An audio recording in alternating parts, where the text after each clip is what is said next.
I'm Evan Schwartz, and I should just start right away? Okay.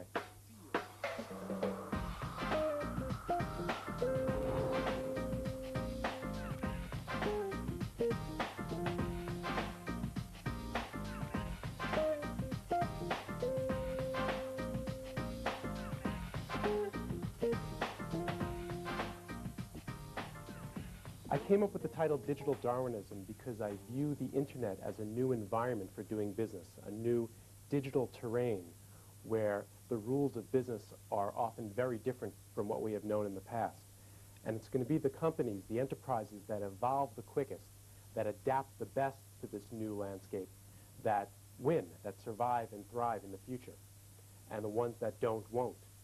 What I've been doing over the past 5 or 6 years is going out and interviewing people, interviewing CEOs and entrepreneurs across a variety of industries, and asking them what works in this new environment and what doesn't, what are the dead ends, and why. And what I'd like to do today is share some of their conclusions, some of the business strategies with you today. Another reason I came up with the title Digital Darwinism is to describe this next phase of evolution in the web economy. The first phase started in 1995. And that was when Netscape went public. And that ignited interest all over the world. It was the Big Bang, or the Bit Bang, if you will. And this showed everyone the possibilities, the opportunities here. And that's why the first 5 years were so optimistic, and we had the dot-com frenzy on the stock market. But starting in the spring of 2000, the landscape changed once again very drastically. And now, the dot-com companies can't seem to do anything right. Before, they couldn't do anything wrong. So how do you adapt to this new environment? Well, first we need to go back to the changing landscape, why the web is different in the first place. And I like to go back to my first book to talk about this. And the name of my first book is Webonomics. And it brings me to a funny story. The title of the book, when I first came up with the title, I shared it with my next door neighbor who happens to speak Spanish. She's from Mexico City. And I told her the title and she started laughing. She said, "Huevonomics?" And I didn't understand why. And then she explained it to me and I understood. And I received the Spanish translation of the book from my Spanish publisher, and they changed the title completely from Webonomics. Estudié español en escuela durante 6 años, pero no sé el título, mi libro Webonomics es muy delicado. No? But the difference between economics and Webonomics is very sharp. Over the past 200 or 300 years, economics has been the study of scarce resources, of food, clothing, shelter, energy, capital, and how these resources are allocated across different people and businesses in society. On the web, resources are no longer scarce. There's been a new website cropping up every 15 seconds. This has been happening for 5 or 6 years. There's a glut of information, too much information that we could pay attention to in our busy lives. So instead of a scarcity of supply, we have a scarcity of demand, a scarcity of attention. And this characteristic is spilling over into the rest of the economy. A lot of the predictions about technology have come true. Companies have become more efficient, and they've used technology so well that we have an overcapacity in just about every industry. We're making too many cars worldwide. We have too many airline seats. We were producing too much oil. We have too many choices in financial services and banking. We have an abundance of choices in just about every industry. And this is what has fueled the frenzy of mergers and acquisitions as companies try to limit the supply. There are other important ways that the business landscape is changing. Instead of living in a world of mass media, we're shifting to a world of personal media. It's no longer the case that everything we look at on television is what everyone else is looking at. In the world of the web, everyone has a different set of personal bookmarks. Even if we have 1 billion people online, those 1 billion people are doing 1 billion different things. What do we spend time doing on the web? It's personal banking, personal shopping, getting our own personal news, and so forth, conducting personal searches. And that's why the world of mass media is breaking down. And it's also why intrusive advertising no longer works. The only thing we can do when watching television is change the channel, reading a magazine, flipping the page. But on the web, advertising is a customized experience. We only select the messages that are important to us. And that's why 4 or 5 years ago, when banner advertisements first appeared on the web, between 3 and 5% of people who saw a given banner ad clicked through to the marketer's website. That has plunged below 0.5% because of all the competition. So 99.5% of the time when we see a banner ad, we completely ignore it. And that's why the web is not a good way to build mass awareness or mass exposure for your brand. And it's why all the .com companies spent so much money in traditional media, in television and print and radio. On the web, instead of awareness and exposure, we can produce results, something that's more powerful, and build relationships between customers and companies that last a long time. And that's also a big change.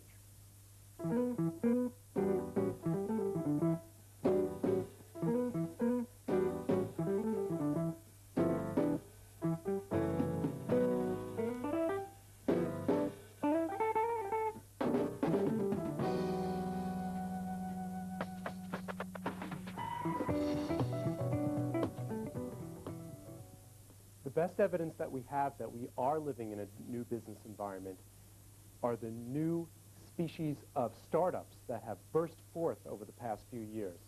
Every year since 1995, we have set a record in venture capital raised and initial public offerings of startups.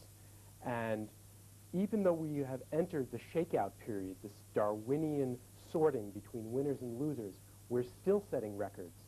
And that is because venture capital is here to stay, and it's only going to increase. And the big change now in the second phase of web evolution is that the startups are getting much smarter. We no longer have single-cell organisms like pets.com and furniture.com, but very sophisticated enterprises that are trying to figure out how business-to-business works. These extremely well-funded enterprises are intent on transforming your industry, attacking your market in a way that might not seem organized now, but in retrospect will. And it leads to the old Darwinian saying, I don't know if this will translate into Spanish very well, but if the big bass don't eat the little bass, we'll be up to our ass in bass. It might not be a direct quote from Darwin, but I'm paraphrasing. This Darwinian competition is already causing corporations to wake up and respond. And if you look at the spending on web enabling your business, on developing digital strategies, last year, $300 billion spent worldwide, growing to $1.5 trillion over the next 2 or 3 years. And that's why evolution is speeding up. But not all these enterprises will be successful. There will be a great sorting between winners and losers. And it leads to a real quote from Charles Darwin, that many more individuals of each species are born than can possibly survive. So there will always be this recurring struggle for existence.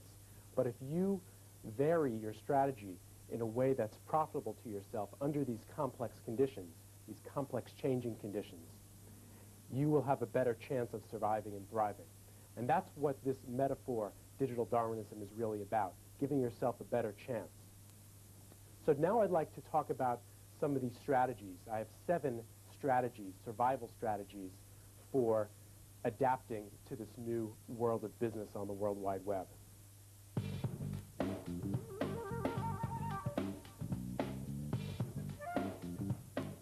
And the first strategy has to do with branding, one of the most confusing areas because we've seen startups in the dot-com world spend millions and billions of dollars on mass media advertising as if the awareness of their brand is the most important way of measuring the strength of their brand. And we just know that this is not the case.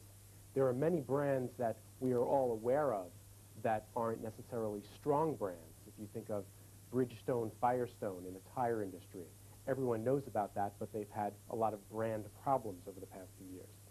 Or you could think of niche brands that some people do not know, like Callaway golf clubs that are very, very powerful and command a price premium.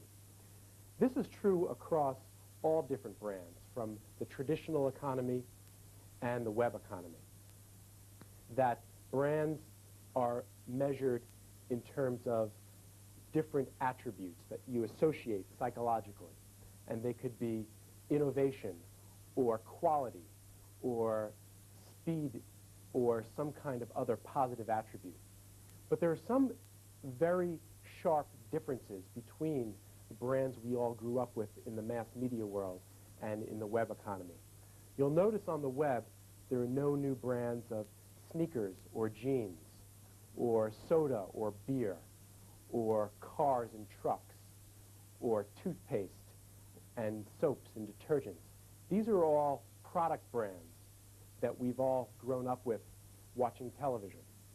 On the web, the brands that have become prominent are what I call solution brands. And so the strategy is build a brand that solves people's problems, that cuts through the clutter. I spoke about the attention problem before, that people don't have enough time in the day. And what a brand in the web economy needs to do is cut through the glut of information and simplify someone's life.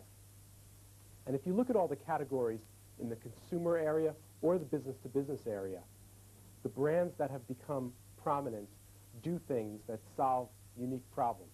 Brands like Yahoo in the search area, or eBay in terms of doing business-to-business or person-to-person transactions, or Amazon.com making consumer shopping more convenient. I'd like to talk about a few case studies in the financial services area that bring this out. And the first one is E-Trade. They were one of the first web economy brands. The company started in 1981. So by the time the web explosion happened in the mid-90s, E-Trade was already gaining a critical mass. And the idea was to solve the problem of conducting research and executing trades at low cost. So they created this solution brand, and a very powerful one. And they've grown to about $60 to $70 billion in assets. And what they have done is integrate many different functions in financial services, not just brokerage, but selling insurance, doing online banking and bill paying, about 15 or 20 different tasks, and it's all bundled together as part of a solution package. And traditional corporations have moved into this space. One of the great things about the internet is when you adapt to it, you can do things with your brand that you've never done before. And General Electric has more recently come onto the web in the financial services area, and they have a website called GEFN.com, the GE Financial Services. And they also have bundled together a solution package in terms of selling insurance, selling 401k plans. These are retirement packages to corporations, doing online brokerage. So it's becoming very, very competitive, but the company that will win will be the company that performs this complete package of solution services.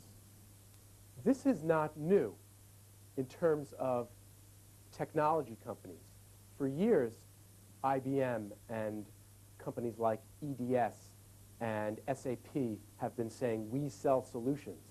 But the lesson here is that all companies, no matter what industry you are in, are becoming technology companies, are becoming solution companies. And the ones that cut through all the clutter are going to be the survivors.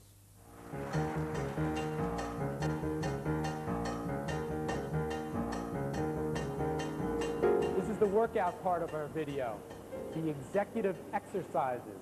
And the first exercise is how to create a brand that stands for solving people's problems, a solution brand. I'm going to ask you a few questions. You need to apply it to your own company. First, do you use the interactive features of the internet to solve a broad set of problems faced by your customers? Think of E-Trade. It's not just an online brokerage. It's not just low cost, but providing all those services that solve and simplify people's problems. Do you know what your brand stands for? It's not just low cost, but is it standing for innovation, speed, flexibility, quality?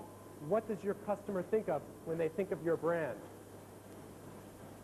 Third, are you actively causing the environment to change? You have to realize two words: shift happens. The context of your brand will change out from under you. Think of the online music stores like CD Now, Music Boulevard, the companies that are all pretty much out of business. They were trying to sell CDs online. All of a sudden, the context shifted out from under them. Napster arrived on the market, a new business model. All music companies had to adapt to that. Are you causing those shifts and anticipating those shifts? Those are the questions you need to ask yourself if you want to build a strong, compelling solution brand for the future.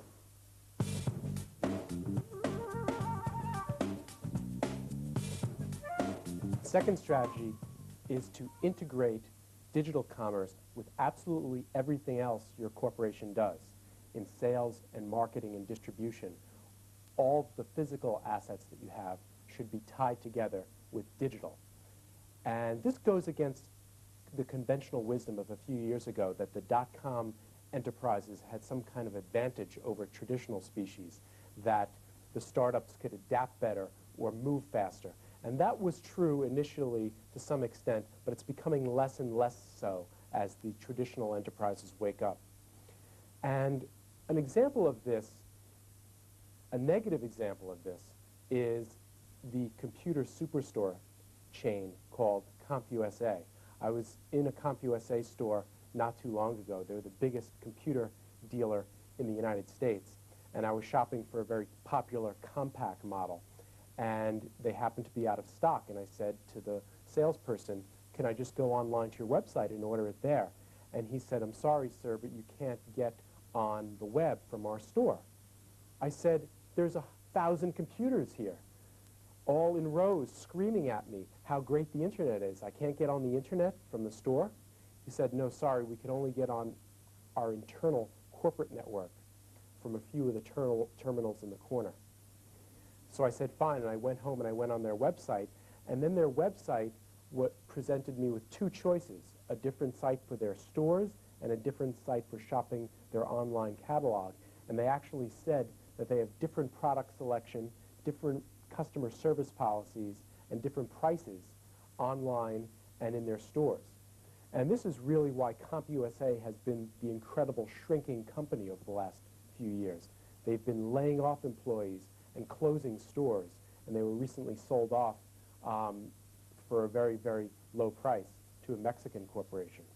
And the reason is because they didn't integrate their channels together. A positive example of this is the retailer REI, and it stands for Recreational Equipment Incorporated. This is a chain of camping and hiking superstores. And if you go into one of their stores, they're the most entertaining environments you can imagine. They're 2 floors high, and you can sit in a rainforest room with your new parka and get rained on for an hour. Or you could ride a mountain bike in the store along a test track. Or you could try out your new hiking shoes and climb one of the mountains inside the store. A very entertaining environment. Why did REI start installing computer kiosks inside their stores? Why would someone want to be online in such an entertaining environment? Well, it turns out there are a few reasons. Sometimes if you're out of stock on a product, you could go online, order to your house right there. Or if you need more information on a product, let's say you're comparing sleeping bags, and the salesperson can't possibly recommend or memorize every piece of data, you can go online and print it out. They also launched an online travel agency. So after you buy all your camping gear, You could book a trip online. Once they were trained to use the website in the store, when they went home, it was on the top of their mind, and they were more inclined to use it. And also on the website, it promoted events happening in the store. If it was a mountain climbing expedition that left for the store or a bicycle repair clinic, you were promoting the events on the website. So what was happening is that REI created what I called a physical to digital feedback loop. The two channels of distribution were reinforcing each other and making customers incredibly loyal. And when I interviewed the VP of online sales at REI, he said, the e-customer of the future is no different from the traditional customer. People drive by our stores every day, and then they go online to shop. So you have to offer every product in every way through every channel. And he said, you can't have a webmaster dude dressed in black working in the corner for 2 years, and no one knows what he's doing in the rest of the company. You have to start from scratch, getting every department online and involved in your web effort. And this really paid off for REI. They invested about $15 million in their website and got a payback of $50 million just in their third year of doing business. And this is true with all kinds of companies. Online banking, the traditional banks are integrating their branches with online banks, and the startups like NetBank, for instance, no longer have this advantage. And it's also true in the business-to-business world. I interviewed the CEO of eSteel, which is a business-to-business exchange for steel companies, and he told me that he was a veteran of the steel industry for 30 years, and when he started eSteel, his staff was mainly 25-year-olds. When I told my 25-year-olds, he said, that we were launching sales offices in many of the major capitals in the world, they thought I was Darth Vader from Star Wars, that I went over to the dark side, that I didn't get it. But he said this is not a case of if you build it, this will come. You have to go out in a very traditional way and use traditional sales methods to bring business online and bring that kind of liquidity and critical mass to your business-to-business exchange. So these are the companies that are surviving and thriving, the ones that are winning, the ones that are integrating digital commerce with physical commerce. One of the companies based here in Latin America that's doing a great job integrating digital commerce with physical commerce is OfficeNet. This is the office supplies business based in Buenos Aires. And I interviewed the CEO and founder, Santiago Belincas, and he told me that one of the big drawbacks of starting this business is that in Latin America there are very few, if any, third-party distributors, wholesalers of office supplies. And this is what kept businesses like Staples and OfficeMax from expanding from the United States into Latin America. But he saw this as an opportunity. And what he did is he created a strategy of first bricks, then clicks. He needed to create from scratch the distribution channel. So he built a warehouse, and he set up arrangements with all the manufacturers of office supplies, built the warehouse, stocked the warehouse, organized a fleet of trucks, and then went to the web and started selling through OfficeNet.com.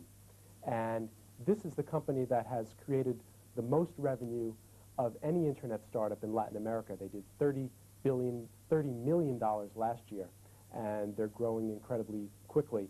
And the reason is because they didn't just launch a website and then worry about the logistics later. They integrated the two forms of business from the start. Here we are back in the gym for executive exercise number 2, how to create real-world integration, tie together all your distribution channels. The first question I need you to ask yourself, is your web venture being run by someone completely separate from your company? If so, you have a problem. How can you avoid channel conflicts? How can you get everyone in your company on board your web venture right from the start? Second set of questions, how can you create a feedback loop between your different channels of doing business? Think of REI, the outdoors retailer, sending customers from stores to the website, back to the store, or back to the catalog. Think of a business-to-business adventure like eSteel, how they create a sales channel, a human sales force, to channel business from the real world to their website. Think of ways to do that. Can you find ways to tie together your back-end database systems to your front-end web screens? How can you tie together Palm Pilot, digital phones, and laptop mobile web devices with your traditional applications and database systems? The companies that do so will create real-world integration and be the winners in the future.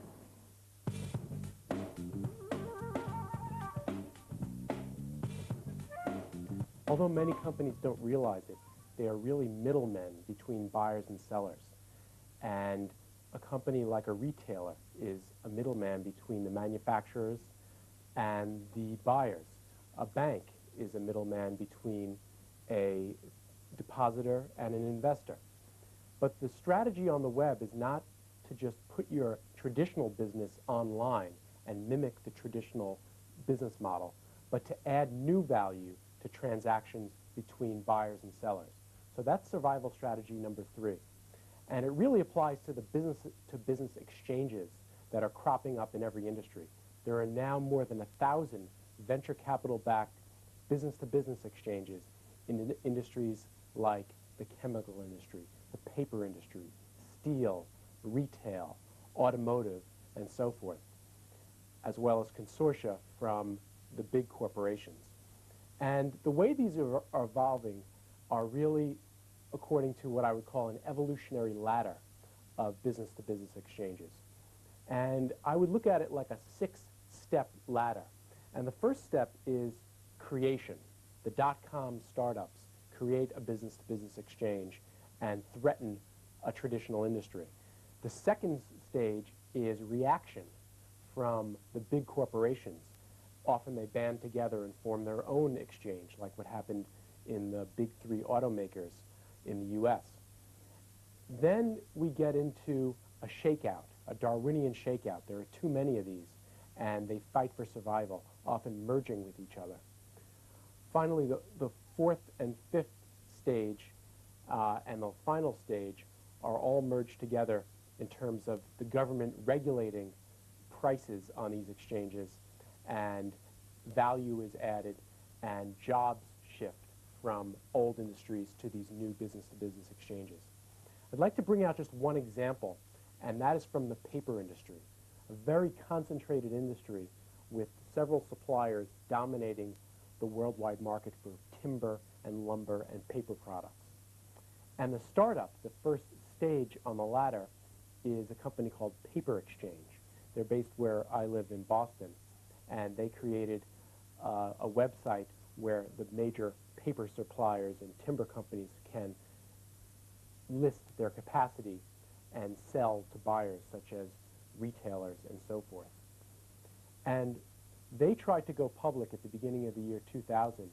They were losing a lot of money, typically like a startup usually does in the dot-com world.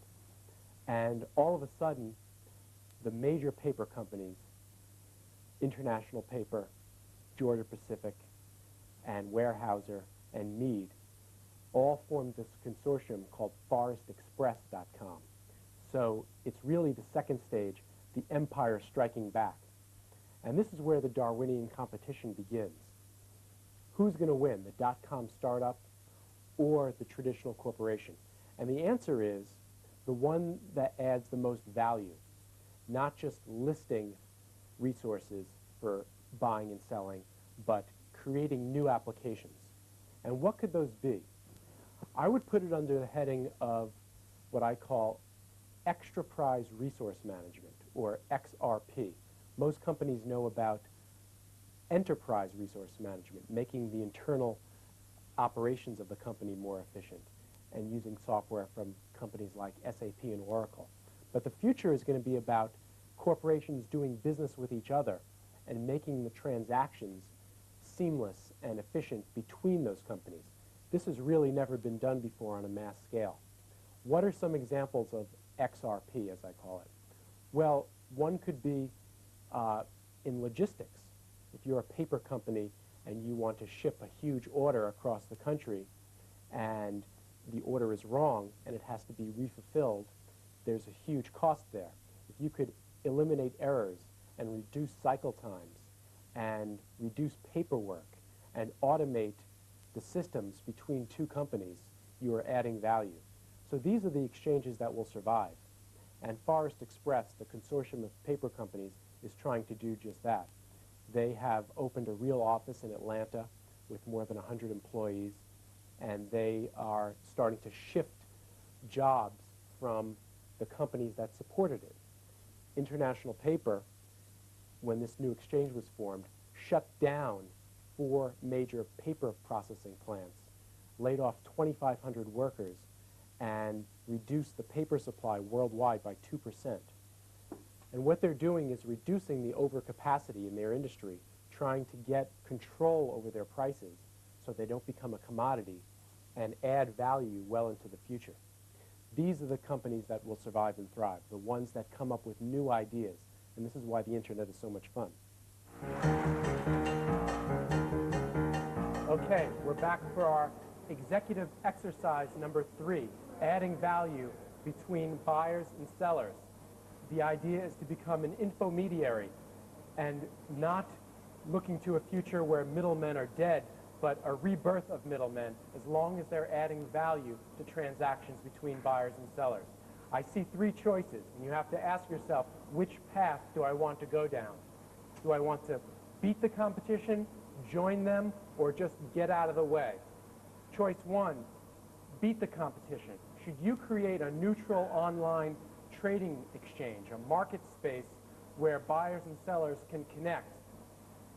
Are you finding ways to add value to the buyers and sellers' experience? Remember, are you doing enterprise resource management, finding ways to streamline the logistics between different companies in your industry? Are you connecting different database systems and applications that were incompatible before and simplifying that process? The second choice, do you want to join your competition? Remember, Darwinism is often not just about competition, but cooperation. Should you affiliate with an existing infomediary or trade exchange in the business-to-business world and have your sales shift over to that? Do you want to outsource some of your components, some of your sales and marketing, some of your logistics to that new infomediary? The third choice, do you just want to get out of the way? If you don't benefit from the changes in your marketplace, maybe you should sell your company, benefit from rapidly consolidating marketplaces, and sell your company before it's too late. These are the questions to ask yourself if you want to add value in the new digital world and become an infomediary.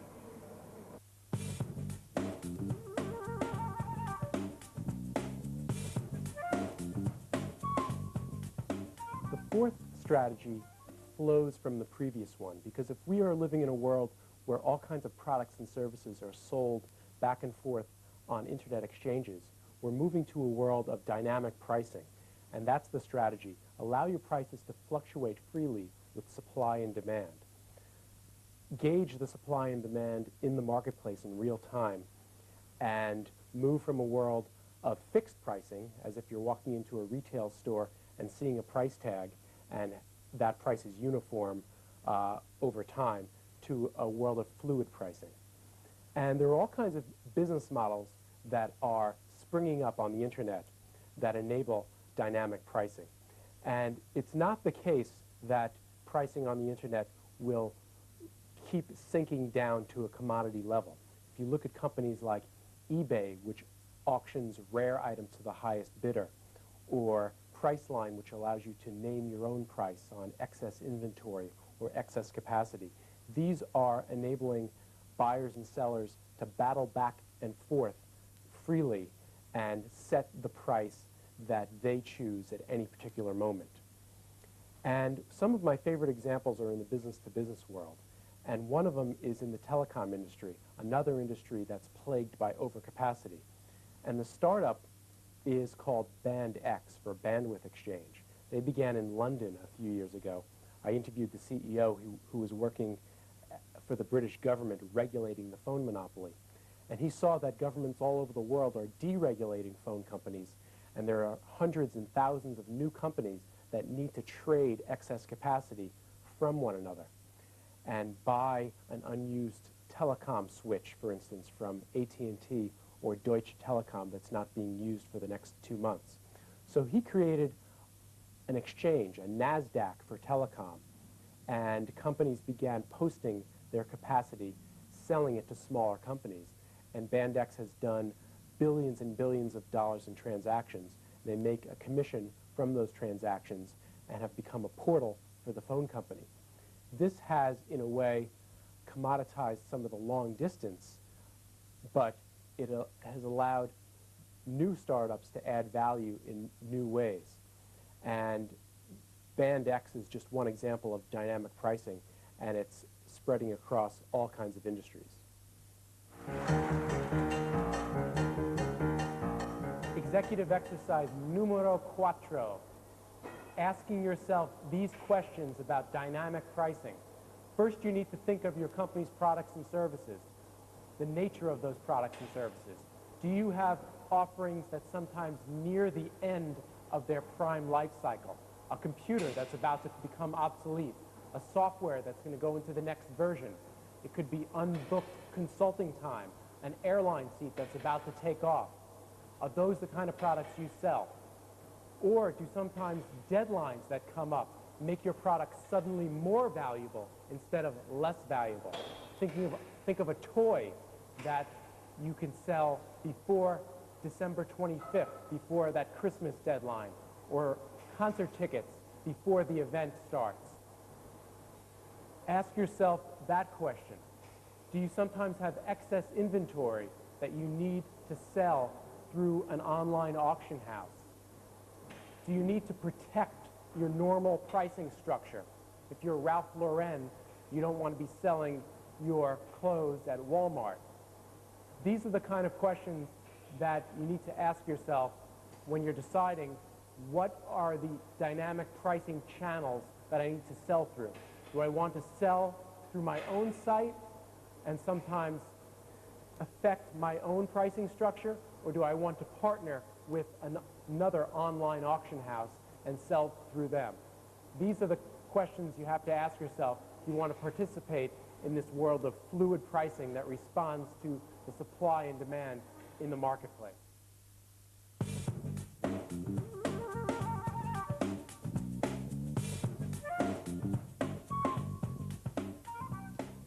Survival strategy number 5 deals with marketing.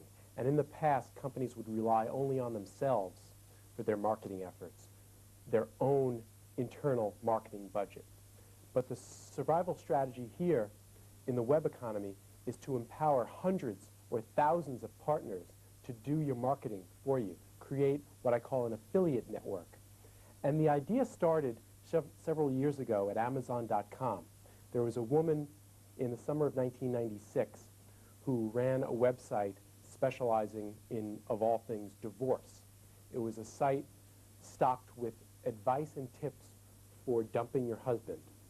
And she had a list of books on her site recommending that they go over to Amazon.com. So she sent an email to Amazon and she said, "You guys should be paying me for this." And they said, "That's a great idea." So they launched the Amazon.com Associates program. They began paying out commissions between 5 and 15% per book. And that has grown to 500,000 sites over the past few years. And it's extended Amazon's marketing reach to the far corners of the web. When I interviewed Jeff Bezos, he told me that this is like a micro-franchise with zero overhead. He's the CEO of Amazon, and what he told me was that it's not like McDonald's when you create a franchise, you have to build the store, and there's an upfront cost. But you're getting a new partner, a new marketing affiliate, without any upfront cash. And this is a great way to grow your business so quickly, and that's why Amazon has grown so fast. But almost every category of web commerce now has affiliate networks. And one of the most dynamic is in the credit card industry. A startup named NextCard flew under the radar screens of the world's biggest credit card companies. First, what they did is create a system for approving your credit card application online within 30 seconds. And then they allowed partners such as banks and all kinds of e-commerce partners to promote NextCard on their site and pay a $20 commission to anyone who referred a new customer to nextcard.com who filled out the application. And this has really brought down the customer acquisition costs of NextCard below the industry average of the traditional credit card players, and it's why NextCard is on a path to be profitable over the next 2 years. And they look like they're going to be one of the survivors in this very brutal environment. So establishing an affiliate network is a much lower cost way of acquiring new customers and doing marketing than in the traditional way. In the credit card industry, the traditional way was to get new customers by direct mail, sending out an offer through the mail. And we've seen a record number of offers, 1 billion pieces of mail per quarter now going out. And this glut of offers has resulted in the lowest response rate of all time, less than 0.5% of response, and it used to be between 2 and 3% a few years ago. And this is just one example of how you can get those costs down and retain customers at the same time. Okay, we're back to our mental workout. Executive exercise number 5, how to create an affiliate network. I need you to answer these questions. Ask these questions. Think about your company. Are you experiencing decreasing returns in your traditional marketing channels? Think of the credit card company that keeps sending out direct mail pieces and gets a lower and lower response rate. Are you experiencing those kind of decreasing returns? If so, creating an affiliate network could be the answer to that problem. Have you identified affiliate partners in your industry that you can work with that can create a flow of customers to your business at a lower cost than your traditional marketing channels? Are you able to spread your marketing message to the far corners of cyberspace using those new partners in your affiliate network? What are the commission rates you're prepared to pay out?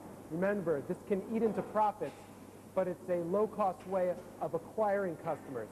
Are you prepared to offer 5%, 10%, 15%, 20% to partners that will send a paying customer your way? Those are the questions you need to ask yourself if you want to create an affiliate network to bring in those new customers.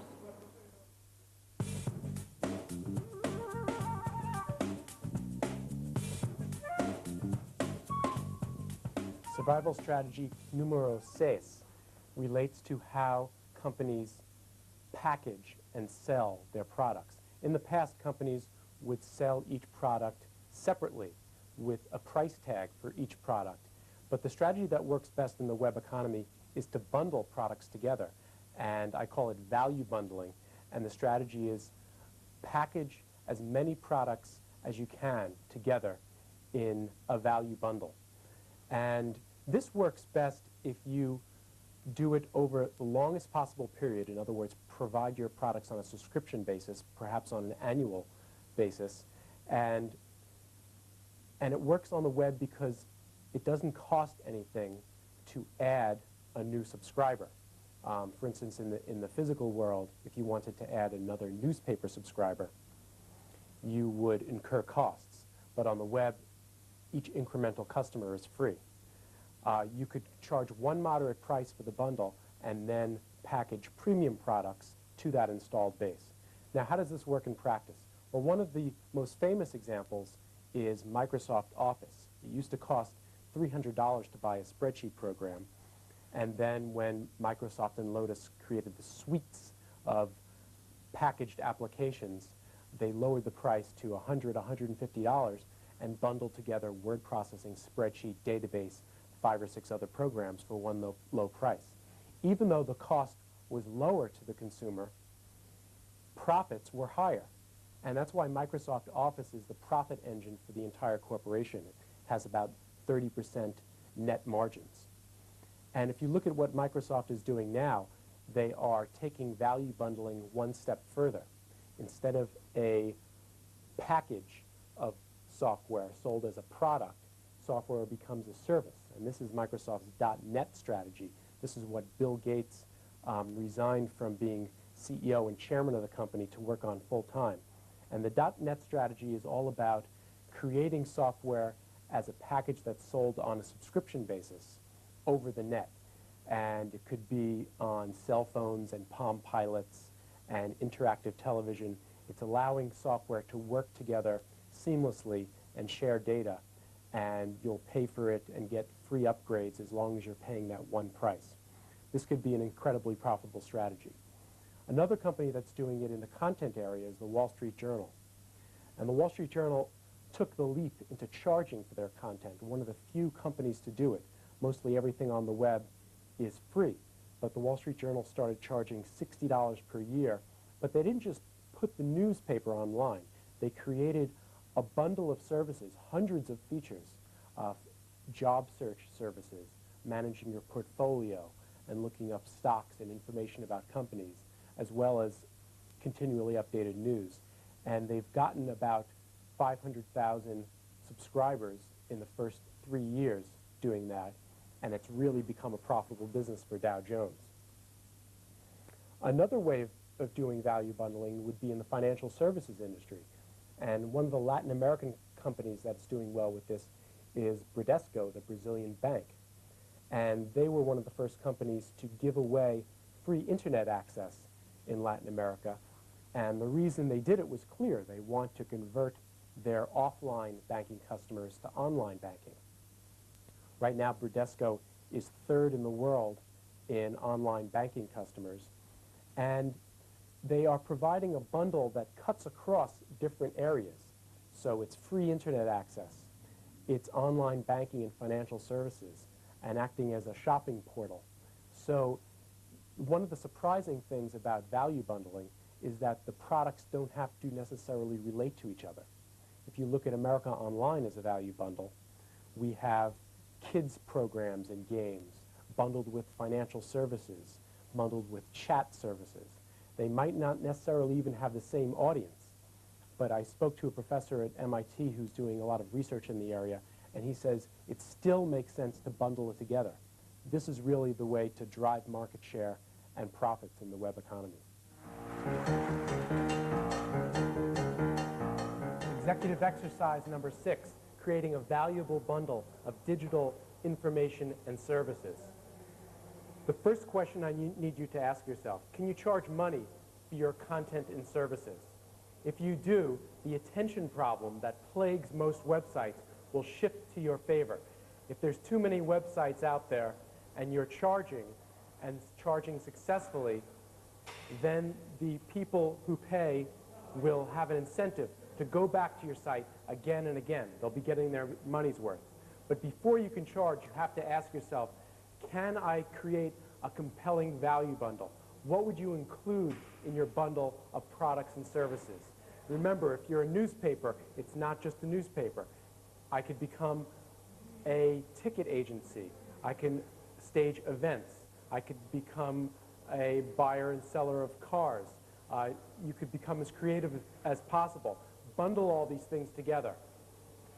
Do you have the staff and resources to keep building this bundle? If you want people to renew their annual subscription fee, you have to add new features and products at a rapid pace. Do I have the resources to do that? Think of building that customer base. If you have hundreds of thousands or millions of customers, paying that moderate subscription fee. what would be the premium products that I can create, the ultra-high value products that could be outside the bundle, that I could market to my installed base? These are the questions you need to ask yourself if you're going to be creating that value bundle in the future.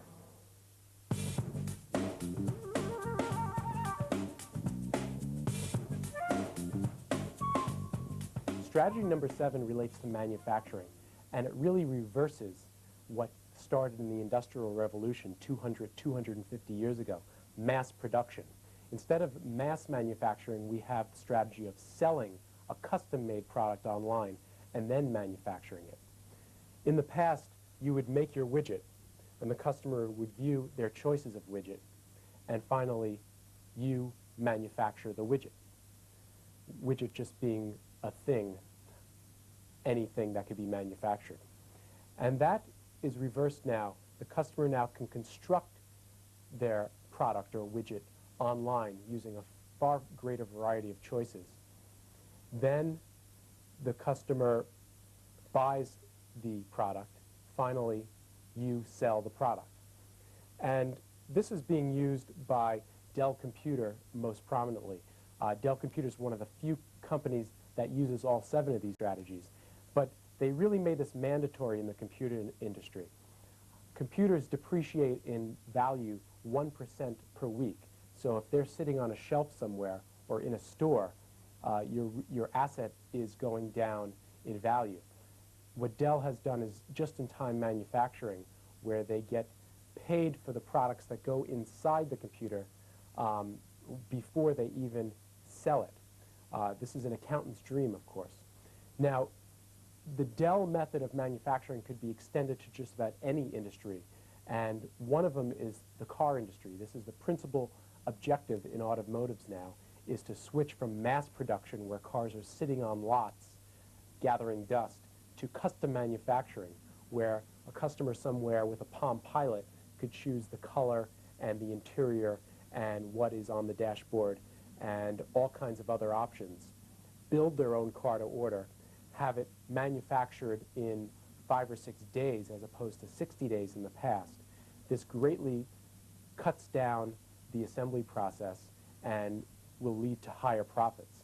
All the auto companies are trying to retool their factories to try to do this. And you could imagine this happening in all kinds of other big manufacturing industries. Pharmaceuticals. In the future, we will be designing our own custom drugs online by entering our symptoms. And it's really sparking a revival of small-scale manufacturing as well. Near where I live, there's a bicycle factory run by a company called 7 Cycles. It's started by 7 guys who ride their bikes 7 days a week. And in the past, over the past 20 or 30 years, bicycle making had been outsourced to developing countries outside of the United States, because the only strategy these companies had was producing at a lower cost, lower labor costs. But what 7 Cycles does is they take orders over the web, and customers enter about 80 pieces of information about themselves. It could be the size of their, it could be the length of their thigh, the type of terrain they ride on, how often they ride. And what people in the 7 Cycles factory do is they produce a custom titanium bicycle frame and ship it out anywhere in the world. And this company has become the largest producer of custom bikes in the world in just a 3-year time frame, selling millions of dollars a year. And they've found a way to get a price premium on a very commodity product. They charge, on average, double the price of a mass-manufactured bike. So selling your custom-made product online, then manufacturing it, is a way of avoiding becoming a commodity manufacturer and getting that price premium for your brand.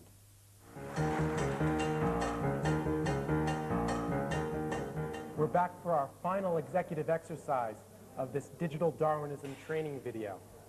The strategy is network production, creating customized manufacturing on the internet. The first question you need to ask yourself, are you ready to replace your inventory with information?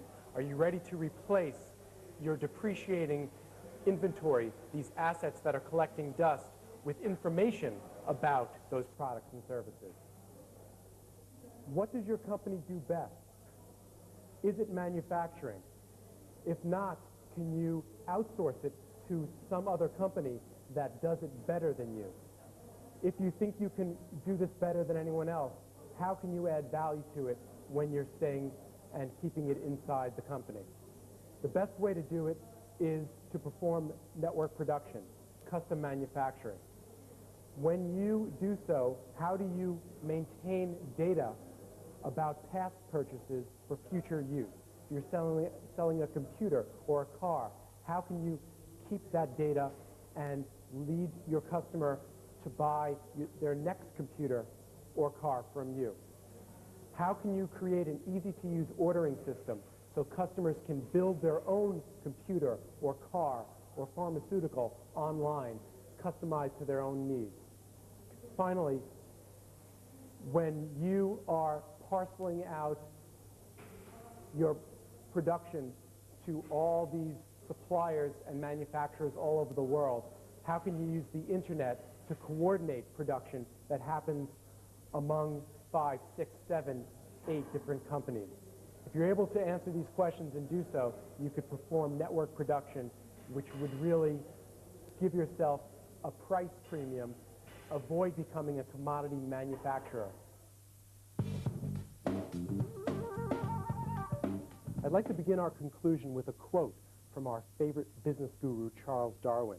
He said, "So profound is our ignorance and so high our presumption that we marvel when we hear of an extinction, but every being must suffer destruction during some period of its life." And this is true across all enterprises. In the world of .coms, we've seen an incredible outpouring of business creativity and innovation, and hundreds of new companies, thousands of new enterprises that could not have existed previously. But we've also seen an extinction rate that's accelerating. Hundreds of companies are now going belly up, declaring bankruptcy. And this is really paralleled with the natural world. And we also see parallels in big enterprises, corporations that could be compared to dinosaurs. If you look at AT&T, their grand vision was to execute strategy number 6, create a value bundle. Why did AT&T become the world's largest cable television company? They wanted to be able to provide long distance, local phone, wireless, internet service, and cable. Bundle it together for one bill and one place to get your customer service. That was the vision, but they failed to execute the vision. They weren't able to get their databases consolidated. They weren't able to meld their customer service enterprises into one. And that's why, if you're a customer of AT&T, the other parts of the company do not even know you exist. AT&T's failure to bundle services together for one price has caused the company to destruct. They announced that they need to spin off into 4 separate enterprises. So it's really destruction, like Darwin talked about in the natural world. So in conclusion, we really have a great sorting between winners and losers in the web economy. That's what digital Darwinism is about, distinguishing between those winners and losers. The overarching strategy is the multi-trillion-dollar web economy that has sprung up over the past 5 or 6 years is starting to merge with the traditional economy. Traditional enterprises in all kinds of industries have woken up, and they're integrating their business functions with their digital distribution strategies. And all of these functions of business that we've grown up with over decades are being changed. Instead of fixed pricing like in a retail store, we're going to dynamic pricing, where supply and demand is dictating your price at any given instant. Instead of packaging your products separately, point by point by point, we're creating value bundles, packaging as many products as you can together over the longest period of time to the maximum amount of users. Instead of manufacturing in the old-fashioned mass production way, we're moving to a world of network production, where manufacturing happens online according to whatever the customer needs and creates on the screen. Instead of branding in the traditional way, a product brand built up through intrusive advertising on television, where your only recourse is changing the channel or flipping the page, we're creating solution brands on the web, brands that cut through the clutter, simplify your lives. All of these new strategies are transforming the 21st century enterprise. It's the companies that put all of these together into innovative business models that are going to be the winners. And that's really what digital Darwinism is all about. Thank you very much.